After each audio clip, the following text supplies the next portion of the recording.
جی دیکھیں، اصول تو یہ ہے کہ جو سجدے پر قادر نہ ہو اس سے قیام بھی ساقط ہو جاتا ہے. یعنی اگر آپ شروع سے بیٹھ کے پڑھیں تو آپ سے مطالبہ شرع نہیں ہے کہ آپ کھڑے ہو کر پڑھیں، لیکن اگر آپ پڑھنا چاہتی ہیں تو کوئی اس میں حرج نہیں ہے کہ کھڑے ہو کر پڑھیں، رکوع بھی کر لیں اور سجدے کے لیے بیٹھ کر آپ اشارہ کر لیں، یہ بھی ٹھیک ہے. لیکن اگر شروع سے بیٹھ کے پڑھیں ان کے لیے شرعی عذر ہے. ٹھیک.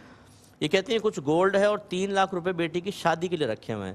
یہ یاد رکھیے کہ شادی کے لیے مختص پیسہ یہ مطلب جب تک یا تو آپ بچی کی ملک کر دیں کہ یہ میری بچی کا ہوا، یعنی ارادہ کر لیں تو وہ بچی کی ملکیت میں چلے جائے گا، پھر اس پہ زکوٰۃ نہیں ہوگی.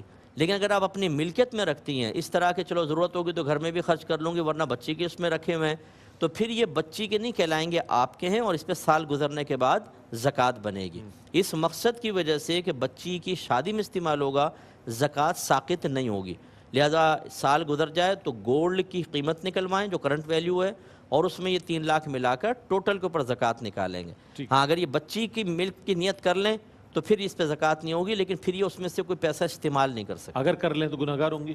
مطلب یہ کہ وہ مطلب واپس اگر رکھنے کا ارادہ ہو تو یہ مناسب نہیں ہے، مناسب نہیں. واپس رکھ دیں، مناسب نہیں ہے، کیونکہ نابالغ کے مال میں بلا ضرورت تصرف نہیں کر سکتے ہیں. صحیح ہے. اگر اس طرح کی اجازت دی جائے تو بعض خود نابالغ کا مال ہی ختم کر دیں گے. جیسے وراثت میں کسی سے ملا یا کسی نے وصیت کر دی بچے کے لیے تو اب وہ گھر والی سارا استعمال کر دیں تو بالغ ہونے کے بعد بچہ تو تحت امن رہ جائے گا. اس لیے حکم یہ ہوتا ہے کہ سخت ضرورت کے بنا پر کے بجائے کبھی استعمال نہ کریں.